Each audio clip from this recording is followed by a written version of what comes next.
This webinar is facilitated by the START Project. The START Project is a collaboration of the New Jersey Department of Education, Office of Special Education, and statewide Parent Advocacy Network, and is funded by IDEA Part B funds. I'd like to thank the New Jersey Department of Education, Office of Special Education, New Jersey City School District, and all of the START team who worked hard to put this webinar together. As a follow-up to this webinar, the START Project will host 2 conferences in March, one on March 18th at the Fairleigh Dickinson University, and the other at St. Matthew's Church in the South, and the other in the South at St. Matthew's Church and Community Center on March 25th. Both will be from 9 a.m. to noon. Registration information will be provided in the chat box and sent to your email. So, let me introduce you to the presenters. Saskia Brown's professional commitment is a reflection of her personal conviction that a quality education is a right that belongs to all children. She is a commitment of over 10 years of service in the field of education.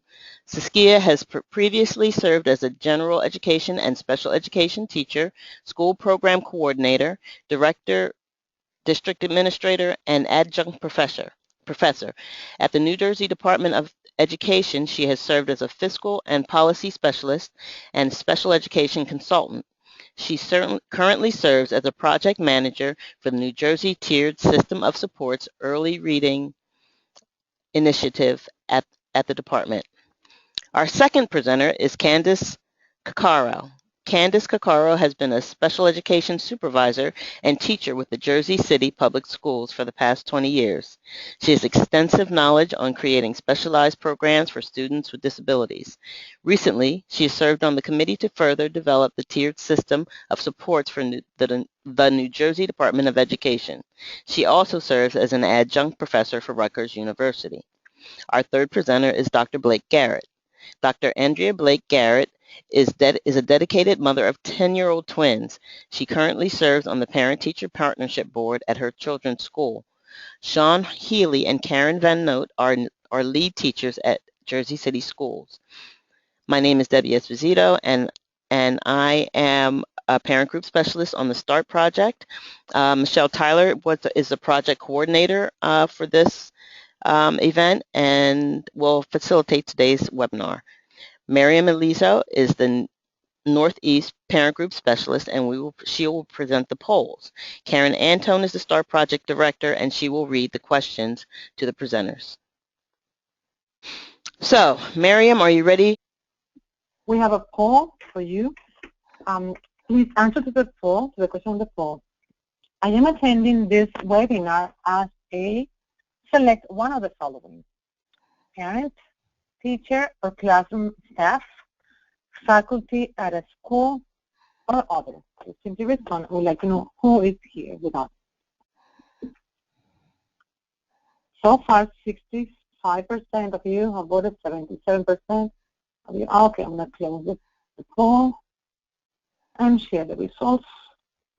So parents, we have 33% of you are parents, teachers or classroom staff, 6%, faculty at school, 36%, and other, 24%. So thank you. Okay, so now I'm going to change the presenter to Saskia Brown, who will speak about the New Jersey Tiered System of Supports. Saskia? I am here. Can you hear me? Yes, we can. Perfect. So good afternoon. My name is Saskia Brown. Today I'm going to provide you with just a brief overview of New Jersey's Tiered System of Supports framework, we refer to as NJTSS, and share some of the resources developed that supports inclusive practices. There will be some opportunity throughout the presentation for audience interactions and additional time at the end for questions. So at the conclusion of this presentation, I'm hoping that participants will be able to attain the following goals. 1, be able to identify reasons to implement a multi-tiered system of supports framework for all students in an inclusive environment. And 2, to be able to explore the essential components and the implementation resources of New Jersey's multi-tiered system of support framework, NJTSS. Muted. So what is a multi-tier system of support framework, referred to as MTSS? Well, there are many buzzwords associated with multi-tier systems of support. Some include evidence-based practices, continuum of supports and interventions, database decision-making, problem-solving teams, systematic, comprehensive, equitable access, and resources, to name a few. To begin our conversation today, let's start off by clearly stating what MTSS is not. MTSS is not a plan to disregard the need for special education. It is not a plan to put students with special needs in classroom situations in which they will fail. It is not a plan for a system that's designed to prolong the referral process for special ed. It is not a place, a program, or a person. It is not working to support students in isolation, and it is simply not just doing one more thing. So let's listen to Colleen Riley, the State Director of Early Childhood and Title Services at Kansas Department of Education, as she speaks about what MTSS is and how it supports not only students, but teachers and families. Multi-tier system of support is exactly that. It's building supports in place that will benefit students as well as educators. So for example, you're looking in an elementary school. You try to build a framework of support at all levels of instruction in order to help every student in the school succeed. So you look at the core instruction, you look at additional interventions that need to be put into place, and then you provide professional development so that teachers can help students achieve within that school system. You also produce data through ongoing progress monitoring. And the progress monitoring really helps inform decisions on an ongoing basis, so that if a student is all of a sudden having difficulty in an academic or even behaviorally, you can intervene at the earliest sign possible. And the supports or the interventions are in place for students as well as for the educators to access in order to support the students. So it's building a level of support at every level in order for students to be successful and for teachers to know how to help students be successful. In an effective multi-tier system of support, or MTSS, those supports are built in for a teacher to be successful and to know what to do. We've moved away from having teachers work in isolation. It's no longer the teacher is in her classroom or his classroom down the hall, closes the door, and works all day long with a group of students. In an MTSS framework, there is constant movement of the students and the educators within the building. And educators are having ongoing conversations about the data that is collected on a daily basis, and then working together as a group to determine how to best meet the needs of the students in that school. Additionally, the leadership at the school level as well as at the district level have a responsibility to put resources into place so that teachers have access to appropriate professional development as well as resources and materials in order to put in and implement appropriate interventions so that all students can be successful. Again, the MTSS is really designed to support students, educators, as well as parents so that we come together and have an entire system of support for the school community.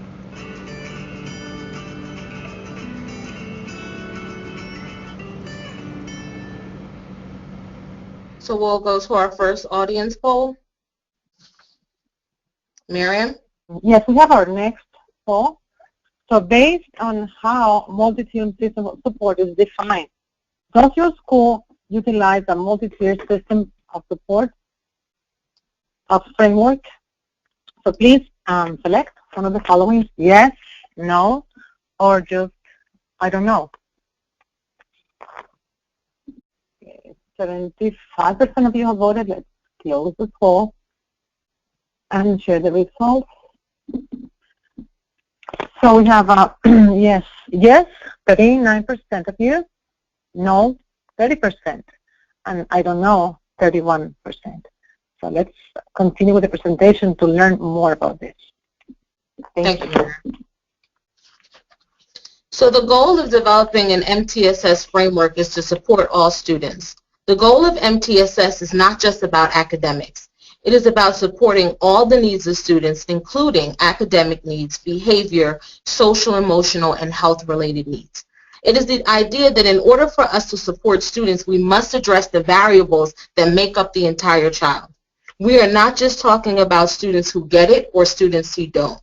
We are speaking inclusively here that all means all. So when we talk about students, we're speaking about students with disabilities, English language learners, economically disadvantaged students, struggling students, and our gifted students. So throughout our conversation today, you will not hear me refer to how MTSS impacts subgroups, because I'm talking about all students. An MTSS framework is one that is inclusive in its design, and it takes into consideration the various needs of all learners across the continuum. So the research discusses and supports the need for a prevention framework. Hernandez in 2011 states that 1 in 6 children do not read proficiently at 3rd grade. They don't graduate from high school on time. Those results are staggering. So a tiered system needs to be in place at all levels so that we can address those achievement gaps. In addition, there are other benefits of an MTSS framework, such as it really provides a license for general education teachers to put supports in place that may otherwise require some formal process. Supports become more collaborative and concerted in efforts. Tiered ensures that supports are targeted, that we're using data to drive instruction, that we are promoting the least restrictive environment, we are making use of available resources, we're being proactive and not reactive, and it's really about catching children before they fail instead of using as a failure as a means to assist. So the New Jersey Department of Education has really been working towards 2 goals. The first is increasing the number of students who are ready for college and career, and second, decreasing the performance gap. So resources for students who need more intensive assistance to achieve these goals have often been disjointed and provided through separate programs and services. So staff from across the department, in partnership with our stakeholders, have really engaged in an effort to create an evidence-based, multi-tiered framework for implementing academic and behavioral supports and interventions in a more coordinated way. And this framework is what we refer to as New Jersey Tiered Systems of Support. So it's really based on the models of RTI and the core components of MTSS. It is a blueprint for schools to align assessment, instruction, and intervention to make sure that we are maximizing the use of resources to support both our teachers and our students. You will see the link here, which is, I think, a part of your handout for this webinar today. And this is the link to our brief document, which really gives you an overview of the framework, and it is provided on our website in various languages. So the NJTSS framework is aligned to the components of MTSS, and it builds on the core components of intervention and referral services and response to intervention. So this diagram demonstrates that relationship and shows that this framework builds upon effective practices that are already in place to support students. So we're not doing one more thing. So who influenced this development? Well, the New Jersey Department of Education, we convened a number of groups to develop NJTSS, representing offices across the department and knowledgeable stakeholders such as educators, specialists, parents, state organization, higher education, and educational leaders. The leadership team created the vision and goal for NJTSS, and our steering team developed our action plan to attain those goals. The development and the planning teams, they work together to accomplish the tasks that were set forth in our deliverables. So why did we create our own model? Well, the research reveals extensive resources for developing RTI and MTSS models. And although there are some components in all RTI and MTSS models, there are differences. So in building a model for New Jersey, we wanted to build on what some districts in our state have already implemented with success, and we did so by engaging our New Jersey stakeholders and visiting schools in New Jersey that were already using MTSS or RTI practices. In both the research conducted by the School Boards Association and the Special Education Task Force, there were recommendations regarding using this multi-tiered system framework to address learning barriers to support all students. In addition, we wanted to build on what we already had in place, those initiatives such as intervention and referral services, positive behavior supports in schools, and our CAR model, which is a process for school improvement. And lastly, we really wanted to make sure that it was in a format that was easy and accessible to our New Jersey school districts. NJTSS is also aligned to the intent of the Every Student Succeeds Act, ESSA, which replaces NCLB, No Child Left Behind, and since it incorporates specific subgroups into one system. So under ESSA, both school-wide and targeted assistance schools may include activities to strengthen academic programs using a school-wide tiered model. In addition, NJTSS aligns to the Assembly bill that was passed by the governor to support and encourage the use of an RTI framework. So why implement NJTSS? Well, we feel NJTSS offers a systematic approach to supporting students. It emphasizes providing a continuum. It really prepares and supports teachers to use evidence-based practices that address planning for learner variability using universal design for learning. It also supports the use of professional learning communities as a means of problem solving and professional growth. And finally, the use of a tiered system support is correlated with the improvement in school outcomes. So really, with considerable amount of input from our stakeholders and the review of the research on MTSS and RTI models across the country, we identified 9 essential components of NJTSS.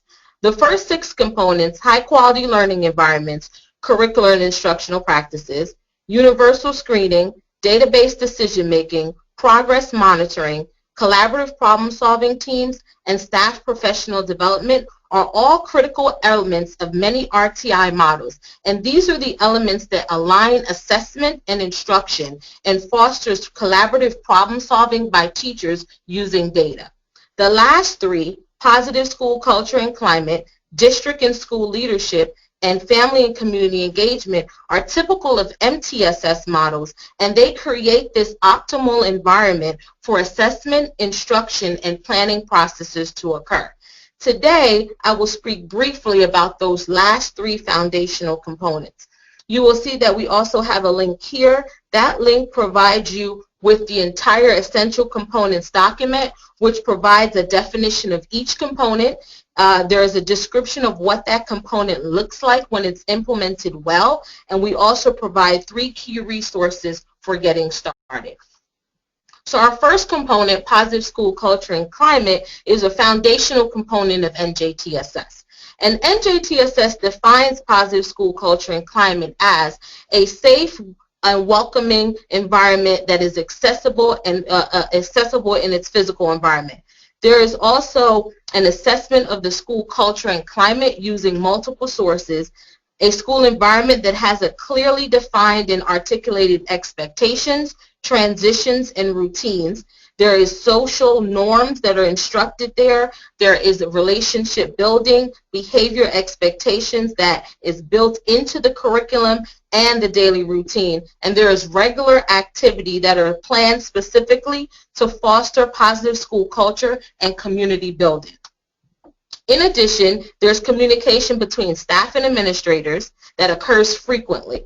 There's also use of supportive behaviors such as listening, helping by staff towards students, towards each other, and towards families. There's ongoing staff and student recognition for positive contributions to the school community. There are opportunities for student and family and staff input into planning and decision making through means of feedback discussion, focus groups, and use of surveys. And there are also use of scaffolds such as visual coaching, teachable moments, pre-correction to really support the positive choices that are used by students. We have also researched and provided implementation resources to really assist our school districts in strengthening this particular component. Today, I'm only going to talk about one. And that resource is, as you see there, the link, is the New Jersey School Climate Survey. And the revised survey really includes 4 validated questionnaires that support local school climate and culture improvement activities as really an intricate part of a continuous effort to improve students' education and prevent at-risk behaviors. So schools are encouraged but not required to use this particular tool. There's no mechanism for reporting survey data to the state. The materials that are provided are really here as a service to help schools to understand and improve safe and supportive conditions for learning. The second foundational component is effective district and school leadership. So NJTSS defines that as district and building leadership teams with representation from administration, staff, students, family, and community partners that really meet on a regular basis to discuss instruction, interventions in a really integrated manner. That there is a clear district and school vision and mission statements that are developed collaboratively with leadership teams that include a commitment to building capacity to sustain this framework. District and school implementation plans illustrate coordination of intervention and support across the tiers. There is flexible approach to scheduling for students and staff to ensure that students have access to small group instruction in addition to core instruction, and teachers have access to professional development activities. There's also a supportive leadership style that fosters effective teacher leaders with diverse background and expertise. There's a plan for transition in new leaders to promote sustainability, and there's also a commitment by district and school leadership to provide professional development opportunities and resources to not only teachers but to school personnel, families, and other leadership members. So we have researched and provided the implementation resource that we have here, Success at the Core. And this is a free professional development toolkit that is really designed to help teachers understand and embrace a vision for effective school leadership, and it really teaches and prepares them to talk about the success for students across the continuum. And lastly, our last core component is family and community engagement. And NJTSS defines family and community engagement as involvement of family and community partners in the development and the implementation of school vision and mission. There's identification of strategies and resources to accommodate cultural and linguistic differences and links families, students, and staff to the appropriate service providers and community partners. There's use of multiple means of culturally responsive ongoing communication, and the scheduling of intervention planning meetings are done to facilitate meaningful parent participation. Again, we've researched and provided one of our resources here today, which is the Partners in Education of Dual Capacity Building Framework for Family and School Partnership. And this framework is really designed to act as a scaffold for developing family engagement strategies, policies, and programs. The capacity framework should be seen really as this compass, laying out goals and conditions that are necessary for effective family engagement efforts that are linked to student improvement and also school improvement. So our next poll. For this poll, we're opening it up in the chat box for people to give their opinion on this. So which one of the 3 foundational components discussed do you feel has the greatest impact on the successful implementation of a multi-tiered system of support framework? So would you say positive school culture and climate, district and school leadership, family and community engagement? And if you can share why you picked that choice, I'd greatly appreciate it also. Just take a couple minutes and we'll share some of the comments, and you can just write it in the chat area on the control panel to your right. Okay, I'm seeing quite a few positive school culture and climate. One person saying none of the above, as it has to be both parental involvement and district leadership. Some more positive school and culture and climate. The district and school leadership, which can implement strategies, as things move so fast, which can implement strategies that will affect the whole school. But overwhelmingly, more people feel as though it's the positive school culture and climate. So thank you, Michelle. What I do want to say about that is that the idea is whoever the person was that talked about the three is that one doesn't really have the greatest impact over another. The idea is that we need all three in order, and they have to work together simultaneously in order for this system to work. And that's why we made them our foundational components in this framework. So thank you, Michelle. Thank you. You're welcome. So this, our triangle here, you see, this is our graphic representation of the 9 essential components of NJTSS. So the 3 foundational components are reflected in that outer triangle. The inner triangle really represents the other 6 components and is divided into 3 tiers of instruction, intervention, and supports that address academic, behavior, social, emotional, and health-related needs.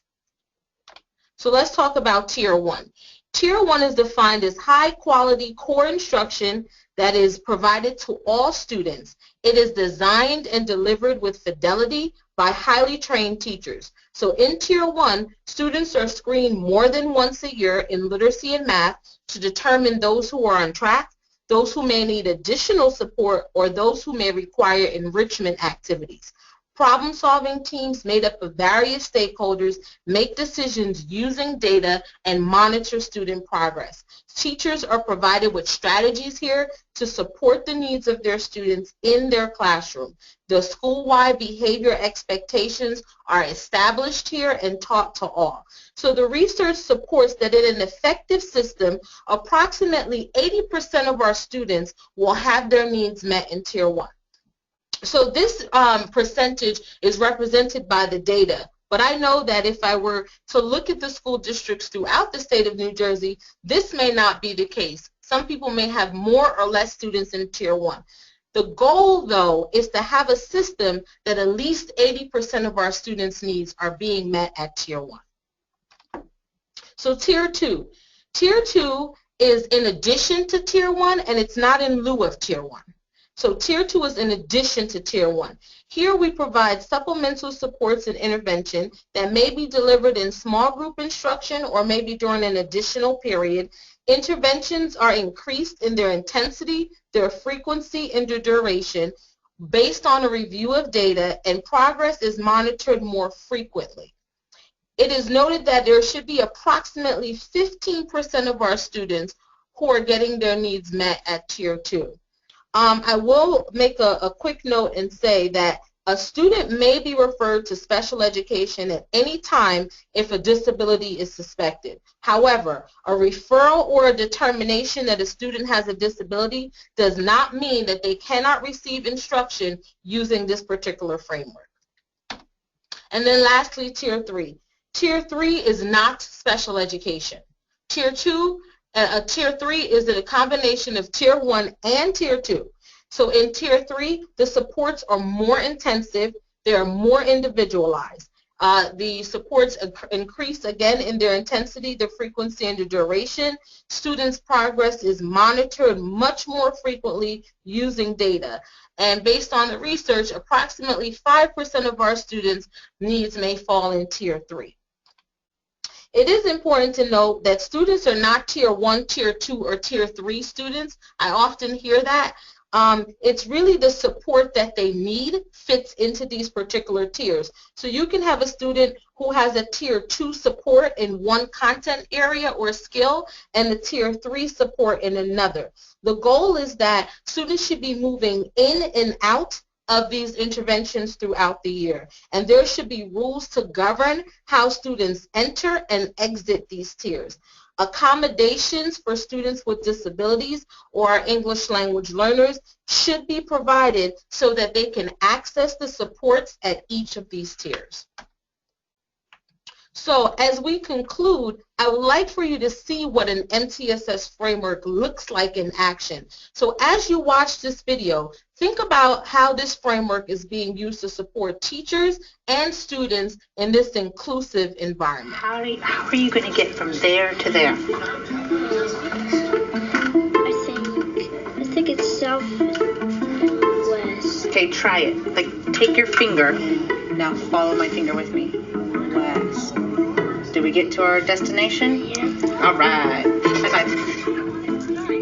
It's a real challenge to educators today to figure out how do you use your available resources so that every child succeeds.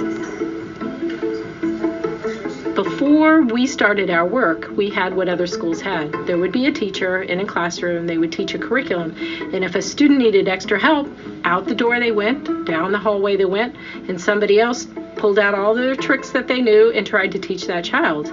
So for us, it was really flipping that whole model upside down and saying, these are the resources we have available to us. How do we get everybody working together to design a system that is more seamless for students? This system would not work without teacher collaboration. Every decision we make, we have to make as a team. We can problem solve together and look at data together and make decisions about what kids need. If we're going to work collectively to ensure the success of every child, then we had to get on the same page about what we were teaching. So for us, it was an early lesson in identifying a core curriculum in math and reading that was the same no matter who the teacher was. Now to get us started. So every single student will receive universal instruction, core instruction, also known as Tier 1. Efficient and helpful. Some kids will need supplemental instruction. They'll need a little bit more than core. So you'll hear that referred to as Tier 2. And then some kids may need more intensive intervention, and so you'll hear that referred to as Tier 3. So what did it tell you to do? How are you going to figure it out? Teachers at the very beginning of the block are teaching core instruction to their core 22 students. And then they would move into a time that we call autonomous time, where the students will be more self-directed in their learning. Colombian order. The break. So some teachers may pull Tier 2 at that time. You also may see Tier 3 being pulled at that time in a very small room where kids can really focus. So this book is about the Constitution. And the reason it's pretty awesome here. My three favorite things are math, writing, and reading. It's kind of cool, so you don't just with one teacher and you get to kind of move rooms and move teachers. When you go down into with Mr. Kirby and your small group, then it really stretches your brain in a really good way. Okay. So teachers organize themselves in a variety of different ways, and it depends on teacher strengths and student needs. We may need a specific group just on predicting, and you don't have 5 kids who need predicting in your 22.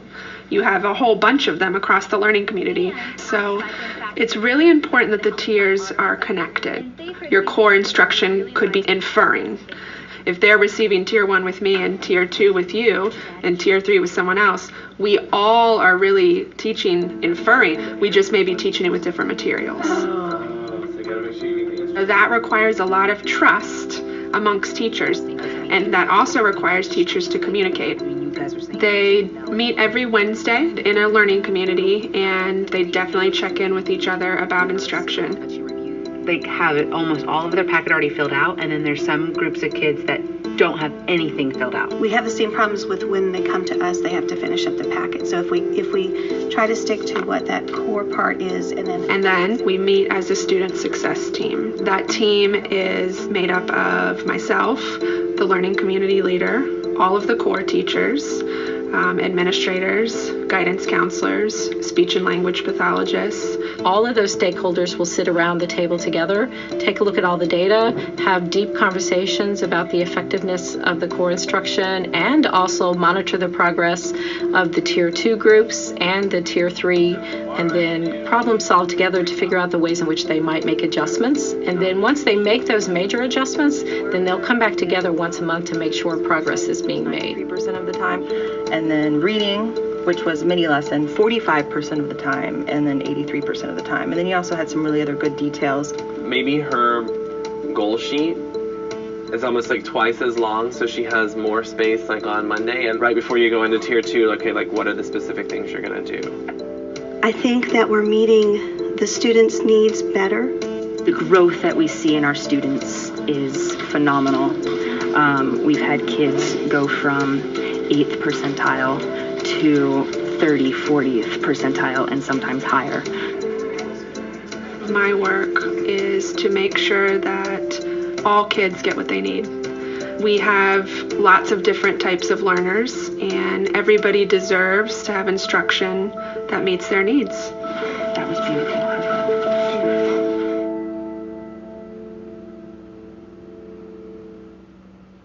So the practices you see demonstrated in this video really show how the essential components of NJTSS, how they come together and how they're being used in a successful way to support teaching and learning in this type of inclusive environment. Please feel free to share your thoughts in the chat box. I did put a link here to our NJTSS website so that you can find out additional information. We have a lot of implementation resources that are available on our website, so please visit our website for more information. And then lastly, just quickly, what did you take away from this presentation? What are you thinking about as your next steps? Any final questions or comments? Any questions that I'm unable to get to today, please feel free to email them to my team here at the department. Our email address is noted there, njtss@doe.state.nj.us. And then I'll turn it back to Michelle. Saskia, do we have time for a couple of questions here? Maybe we should ask the timekeeper. Yes, let's go ahead and do 1 or 2 questions, and then at the end, everyone, if your question is not addressed during this question period, we will have a question period at the very end after the Jersey City School District presents. And if you're willing to stay on a few minutes longer, Saskia Brown said that she would. So if we have to go a little over to answer some questions, we'll do that to make sure that if your question is not answered now, and you also have the link there, that you can ask questions also. So Karen, if you can address a couple of the questions. We have a large number of questions, so I'm just going to do that too. So is Tier 2 just for struggling students or gifted as well? There are a lot of questions about gifted. So the framework is for all students. So when we think about supports that students need at Tier 1, 2, and 3, we're thinking about all types of learners, those who get it, those who may need additional support, and those who may need more than that, which would be enrichment. So you could have Tier 2 support that looks at those gifted, as it was stated, students as well. Okay, and then there's another question that, thank you Saskia, that is, I'm confused as to whether this is something schools are implementing, and is it up to them to do it? Yes. So at this point in time, as we sit here today on the 2nd of February, this is not being mandated by the State Department. This is a framework of recommended best practices that we are encouraging school districts to utilize, so schools can choose to use it or not. Many schools that we visited throughout the state, they are using RTI practices, MTSS practices. We do have a cohort of districts who will be working with us specifically using this particular framework. There are 20 districts that we'll be working with this year in cohort 1, but again, this is not being mandated by the state. We're really trying to shift into what is best practices and what are best recommendations. So this framework was designed to really be supportive to districts to address their needs and to be able to meet them where they are. So we don't want districts to be thinking this is something brand new and I have to scratch what I'm doing. It's really about assessing where you are and being able to move forward from there by refining your practices. Okay, I think right now we have to switch to our Jersey School District. And so thank you, Saskia, and Saskia will be available for more questions at the end. Absolutely. Okay, great. Thanks so much, Saskia. We're going to turn over to the Jersey City School District, and they're going to talk about their program that they're using with the multi-tiered systems of support and how it's working in their school district. And then also we have a parent that's going to present on what this means for their child and how it has helped their child with inclusion. So Candace, if you can continue.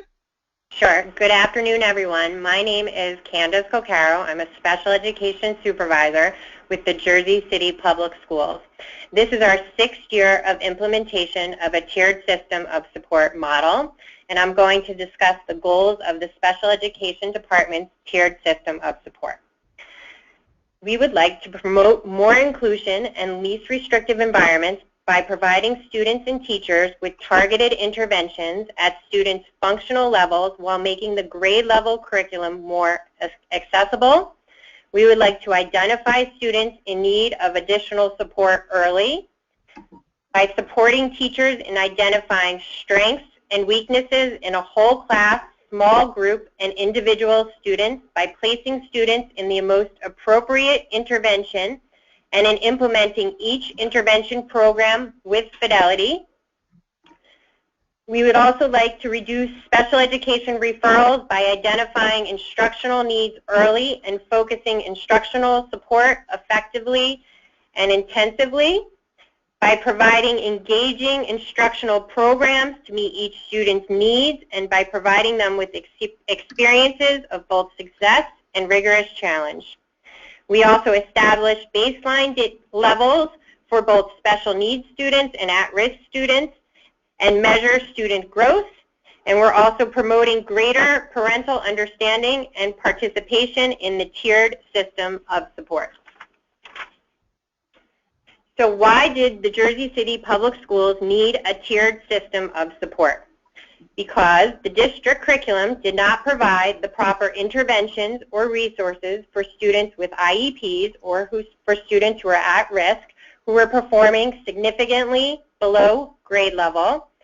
Teachers were individually modifying district curriculum content to varying degrees of success, and the Department of Special Education needed a consistent intervention program that would close the achievement gap district-wide.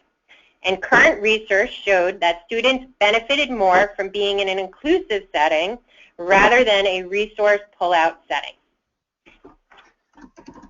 So how did we determine the tier and most appropriate intervention for each of our students that were in need? As early in the school year as possible, we worked to determine which students are in need of additional instructional support, and if so, which tier of support and which intervention program would be the most effective. When initially determining if additional instructional support is necessary, we utilize a whole student profile approach, which takes multiple points of data into consideration.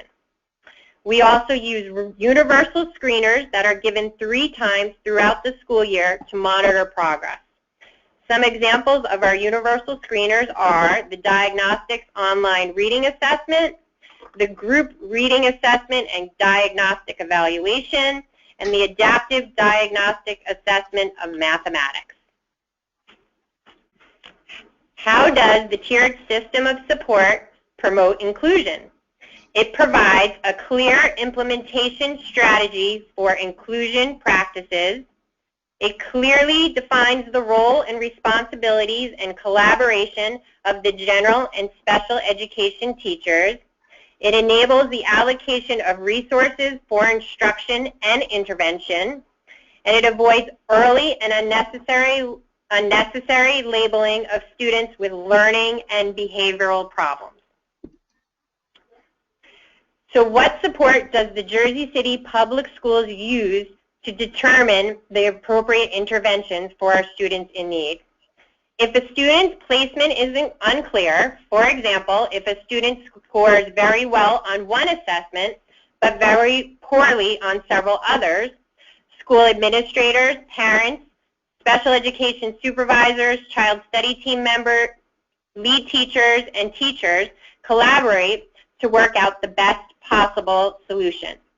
Before the beginning of the school year, guidance manuals are generated and posted on the district intranet for each program, an intervention continuum detailing all aspects including student placement, daily activities, assessments, sample lesson plans, correlations between the grade level curriculum and the intervention, and how to request additional teacher and student support.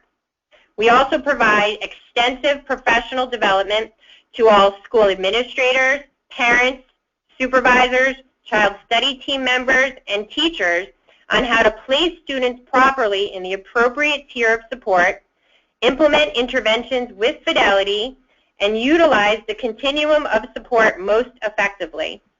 Ongoing professional development and support are provided to schools and individual teachers upon request.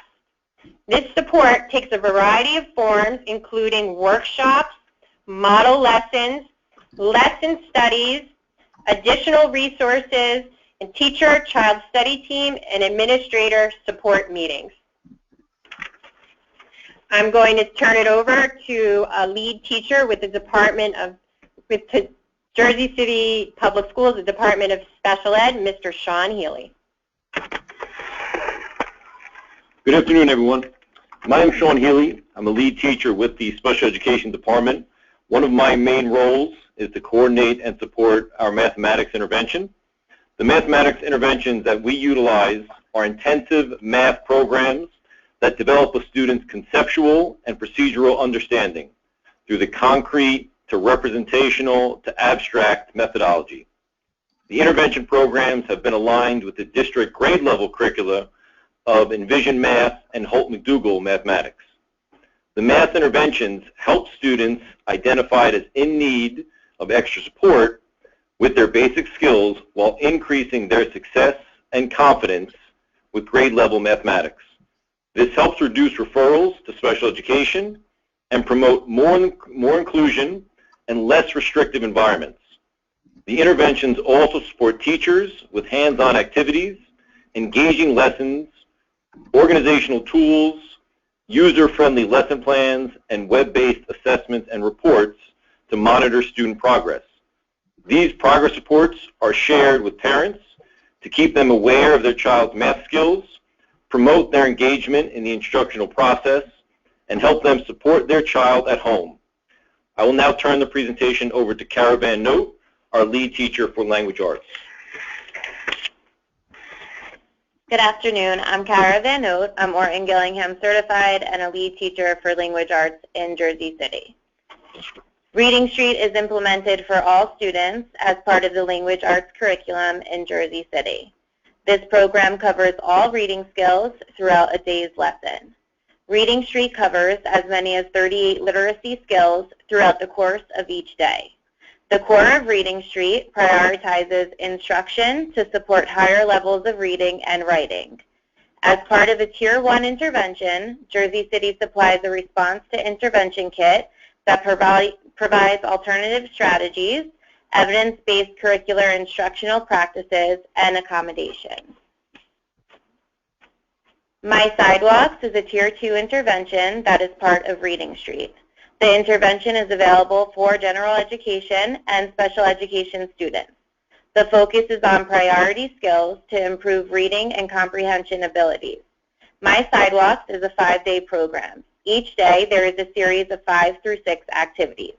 Throughout the course of 30 through 45 minutes, students work on phonemic awareness, phonics, fluency, vocabulary, and comprehension. The Sunday system is implemented as a Tier 3 intervention in Jersey City. The Sunday system is an Orton Gillingham-based program. Students are taught to effectively blend phonemes and letters and apply effective word reading strategies through the structured and systematic use of the tools in the Sunday system. The Sunday system is a multisensory approach in review pre-reading skills, phonics using vowels, vowel pairs, and blends. Spelling is practiced throughout basic lessons. Students are taught rules for language structure. Throughout the Sunday system approach, fluency is built and practiced daily, along with handwriting and vocabulary. The goal is for students to complete the Sunday system successfully in order to progress to the Tier 2 interventions, My Sidewalks. And now we have our parent representative, Dr. Andrea Blake-Garrett. Good afternoon. Our son is flourishing in his school's inclusive setting. He smoothly moves in between the supports described in the tiers previously with the support of his general and special education teachers. His instruction is modified when needed without sacrifice in content. The teachers work as a collaborative team daily. My husband and I value the continuous communication through the emails, the notes home, and the conferences in person. Learning may be challenging, but it is never negative.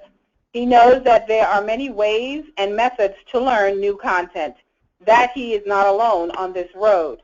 The math and language arts interventions really add value to our son's learning experience and progress.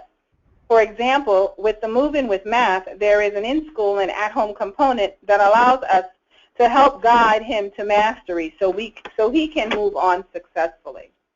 There are some questions for parents to ask to get themselves started in this partnership. What are components of tiered systems of supports? What components of tiered system of supports will be used? When and how will I participate in the decision-making progress? What instruction will be provided and by whom? What criteria will determine changes for a student? And who will be part of the decision-making team? Thank you. Okay, so we are going to end our presentation with a quote from Benjamin Franklin: "An ounce of prevention is worth a pound of cure." And now we're going to open it up for questions. Okay, we have a question before we go to Saskia for Jersey City. This is Karen speaking. How is Jersey City sharing information about this framework with families of individual students who may be receiving interventions and to other parents so they know that this framework exists? So we have a SPAN committee, which is one representative for every school. So we have about 47 parent representatives. We meet with them on a monthly basis, and then they go back to their schools and turnkey that information. Okay, great. And this is Dr. Garrett speaking. Our SPAN representative then comes back. I'm involved with the parent-teacher partnership and comes back and reports whatever is learned and communicates that information to the parents at our PCP meetings, as well as the administrators. Okay, I have a lot of questions for Saskia. I don't see anything else for Jersey City. Are you still on, Saskia? Yes, I'm here. I was just muted. Okay. I have a question from Michael. How do parents know when and which NJTSS interventions their child is entered/exited, and how their child is doing in each program? What kind of communication should be happening here? Well, I would say that that will come directly from the district, right? Because it wouldn't be coming from the State Department level. So the district would be the one to identify what we call those data points to enter into a tier and to exit. And we talk about communicating with parents through emails, meetings, phone conversations. So we're encouraging that communication, that parents should be a part of the discussion. They should understand what those indicators are for students to move in and out of the tier, and they should be a part of that regular progress monitoring conversation that's occurring. Okay. Thank you. We have another one that Edutopia video looks great. It's truly ideal, but is it realistic without a ton of money for training, supplies, and reorganized classrooms? That's so I love that question, right? And being a former teacher, administrator, director, and district administrator, I know what that looks like at the district level. So yes, it can occur, right, because it's happening in schools like Jersey City, who's on the call today. It can occur. I think what we need to think about, instead of thinking about what do we need more of, we need to think about what do we have, how do we allocate the resource we have, and making sure that we're maximizing the use.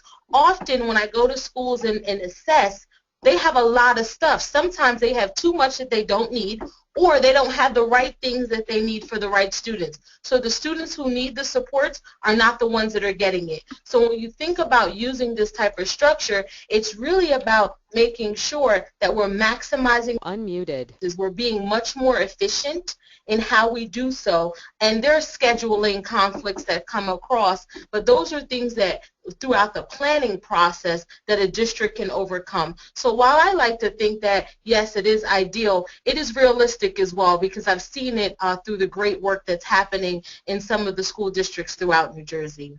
Okay. And before we go over, we fit one more question in. Is there a list of which districts are using this by Anna? So currently, we have not released the cohort for cohort 1 for NJTSS, but that information should be available within the next 4 weeks, and that information will be found on our website. Great, great. Okay, so now it's 1 o'clock. If people want to stay on do you want to make an announcement first, Michelle?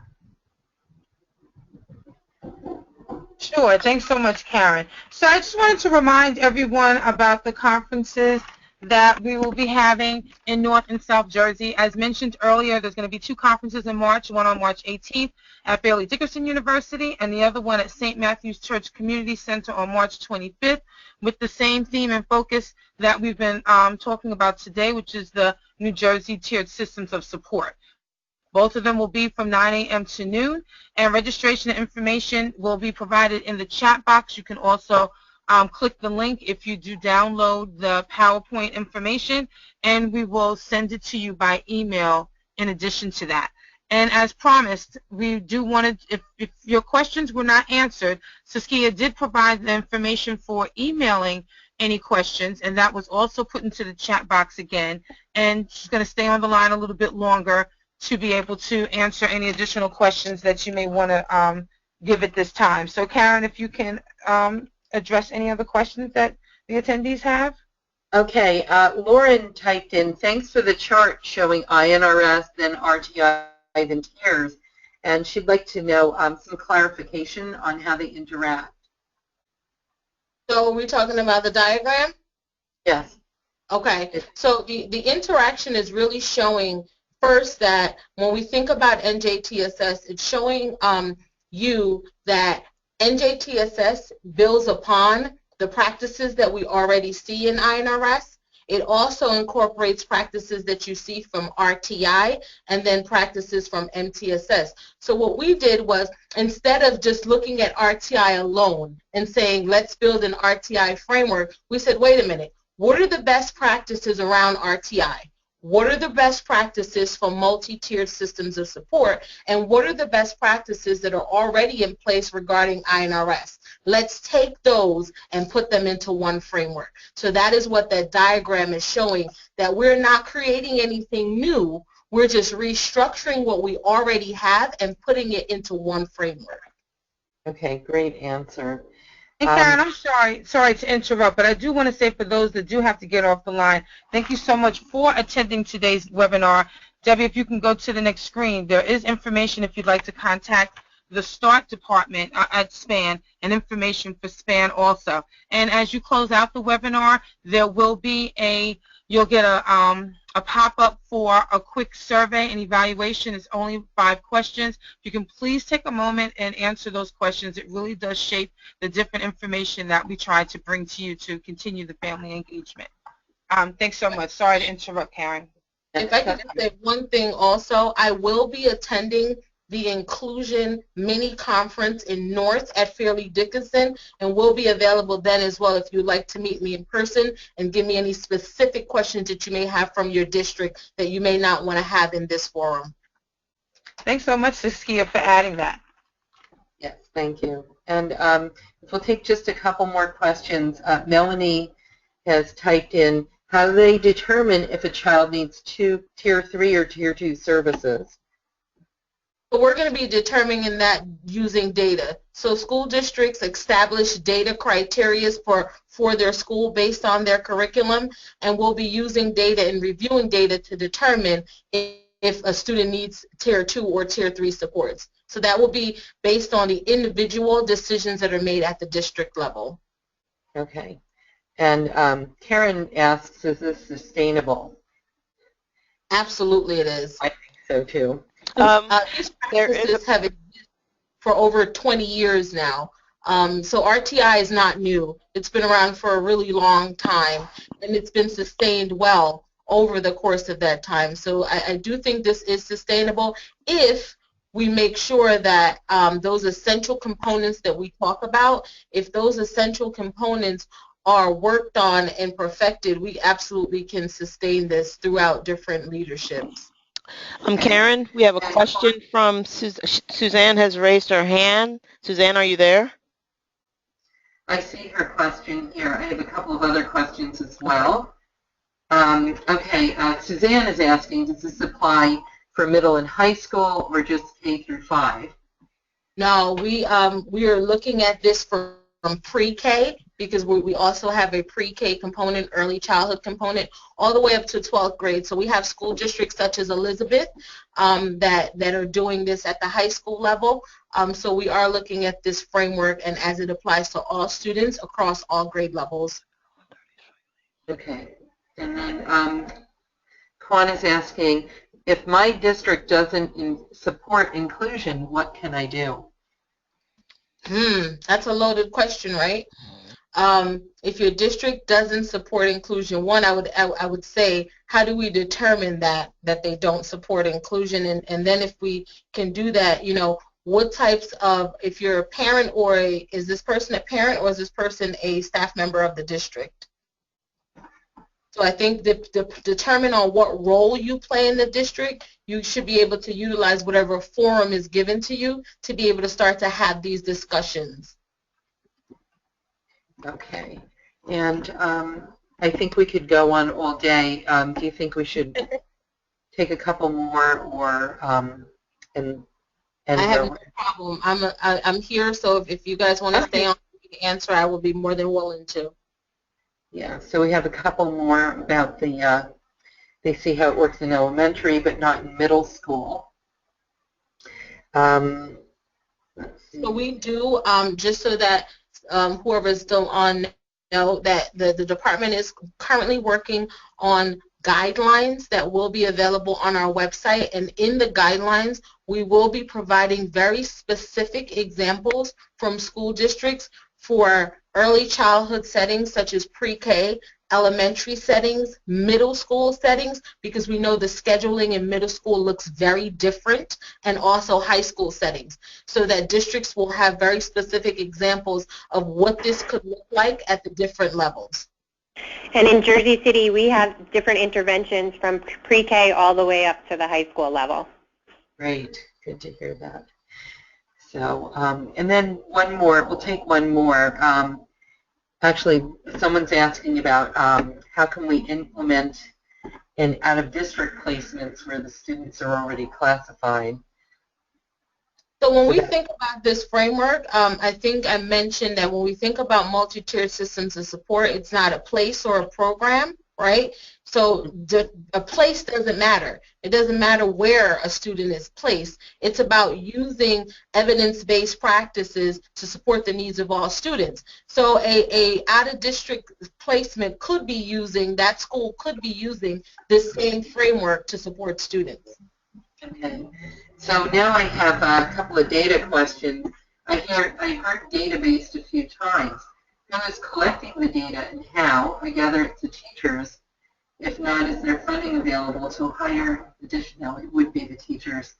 So collecting behavioral data on 6 children, for example, can be time-consuming and costly. So when we think about best practices, though, because I know what this looks like when we're in the building or we're that classroom teacher, but when we think about best practices, even though collecting data on 6 children, if you think about it, it can be done. It's about what type of data we're collecting, who's helping you to identify the data that you want. Sometimes teachers, we're collecting data that we don't even need, or data that's not really addressing the need of the student. And there's also very simplistic ways that we can collect data that is not elaborate spreadsheets. So for example, if we're thinking about behavior and a student who is constantly talking out of turn, a teacher can simply have a jar on their desk in which they have an AM and a PM jar, and they drop a penny in the jar each time the child does that. At the end of the week now, they can determine how many times did the child get up in the morning versus in the afternoon. So when we think about data collection, I think a lot of times we think about elaborate data systems, but there are some very simple ways of collecting meaningful data that helps us to inform our instruction. Okay. I hear a lot of professional development. Does this mean more half-days while our teachers are in in-service? No, when we think about professional development, we're in 2017, right? So we're thinking about professional development that is non-traditional. We're thinking about how do we support teachers. It could be trainings, it could be webinars, it could be half days, it could be full days, it could be someone coming into the classroom, it could be modeling, it could be coaching, it could be teachers supporting each other, learning from each other, lesson study. So when we think about professional development, we're not thinking about those one and drop opportunities anymore. We're really thinking more about those coaching opportunities, this ongoing professional learning among ourselves, because a lot of times the expertise that we need is in our teachers. They are our experts. We don't really need to be reaching out as much as we do to others. So it's really about NJTSS will be talking about professional development in a manageable way and showing districts how we can do that without astronomical costs. There are tons of resources that are available and are free, and oftentimes districts don't know about those opportunities. Mm-hmm. Okay, Grace has been very patient. She has a couple of questions about, she was wondering when this system was less successful and what went wrong, and is there one component that usually fails when it doesn't go well? So when is the system less, I want to make sure I understand that question. When is the system less successful? Yes, and is there one component that is usually the one that fails? No, so is there one that tanks it all? So from my experience doing this work and as a district administrator and a building principal, I implemented and developed a multi-tiered system in the district that I worked in. So if I were to say, when does this go wrong, I think oftentimes it goes wrong with sustainability.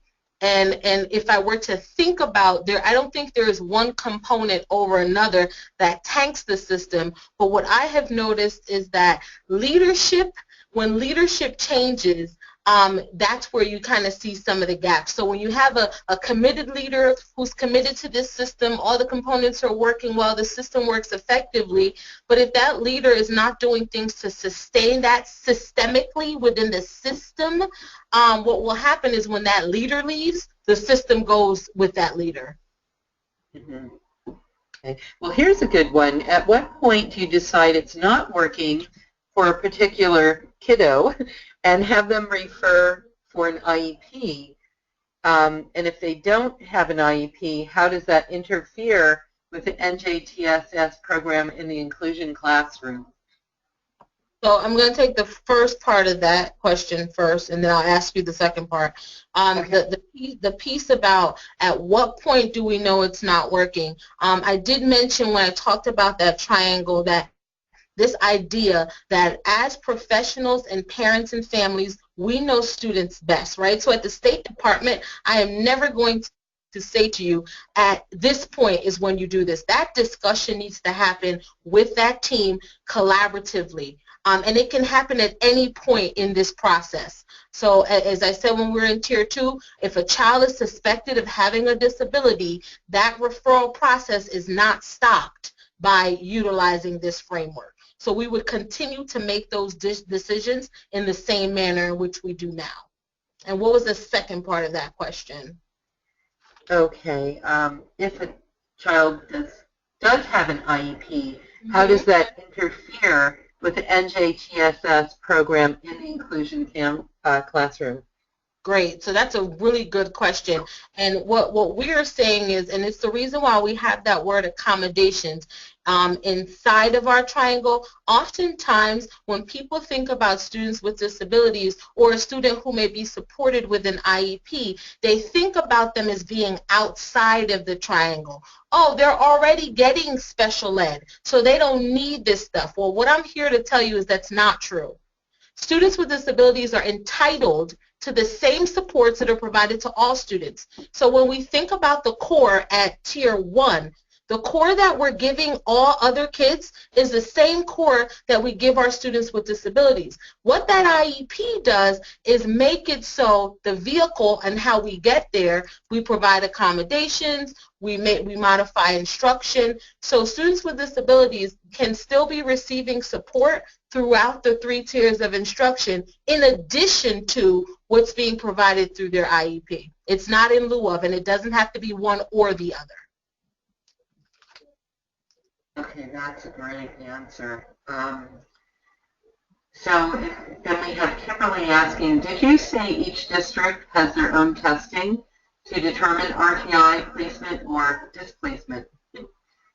So I did say that districts make decisions on assessment tools. So for example, some districts may be using the DRA, as Jersey City is, to be making those types of decisions. Other districts might be using the IRLA. Other districts might be using the STAR assessment. So yes, districts make decisions about the types of tools that they're using to inform this practice.